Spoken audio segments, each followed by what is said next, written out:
เอาของมองให้ถึงน้องแฟนปัจจุบัน3 ครั้งซ้ำได้โอ้ไอ้คมชนะน้องสบาย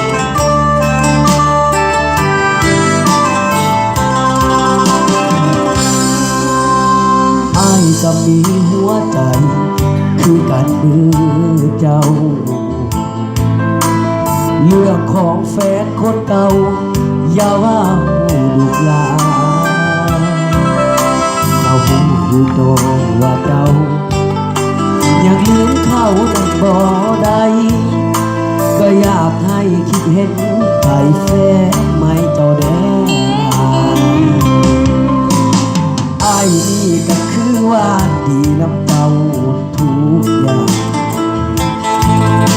กะวันสีลมศิลาอาเพียงเขาที่ผ่านมาแต่ฟื้นบวชเก่าบ่เป่ากันลุกมันคือข้างเขาว่า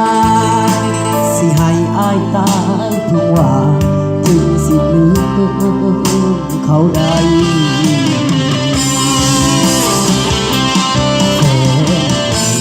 ที่ตายแต่คงบ่ได้ใจเจ้าคนเป็นแฟ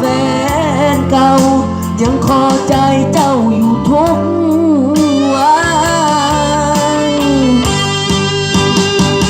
แฟนปัจจุบันมันยังสำคัญสำได้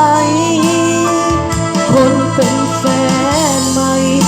ก็มีหัวใจคือกันอยู่ใส่ว่าสิลืมเขาก่อนที่เฮาสิมาคบกัน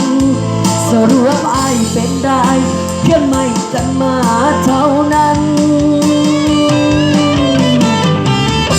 พอใจเจ้ามันบ่ลืมแฟนเก่าอีตนปานใดน้อเจ้าจึงสิลืมเขาคนนั้น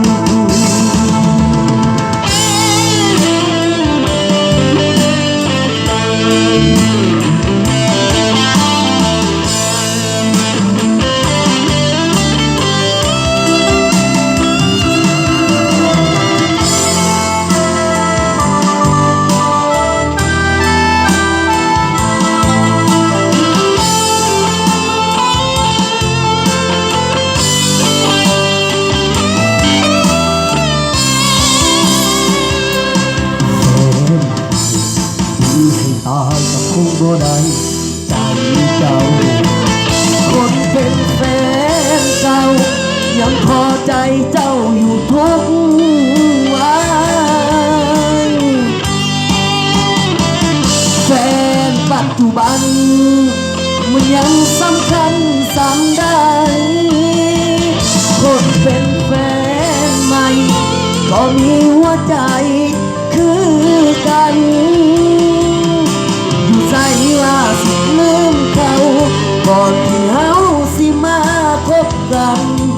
สรุปไอ้เป็นได้เพียงไม่กันมาเท่านั้นพอใจเจ้ามันบ่ลืมแฟนเก่าอีทนปานใดน้อเจ้าจึงสิลืมเขาคนนั้นทั้ง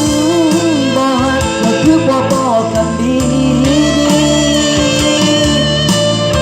มาตัวกันจังสิมันเจ็บผู้บ่ทำความดีอ่ะมันยังมีบ่พอไอ้ตัดสิขอขึ้นใจให้เจ้าแฟนไม่จังอันมันบ่ดีซ้ำเอาจะกลับไปเอาผัวเก่าซะ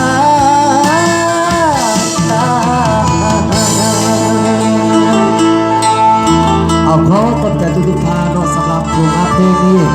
ห้องออกมาครับเชนบุยต้นสมัคร ไอ้โคมสนาเนาะเจ้าของผมมาเป็นข้าพเจ้าซื้อบุญทองก็ซื้อเนาะในเฟซบุ๊กบุญทองเด่นมาห้องเด้อเอาขอขอบใจครับทุกคน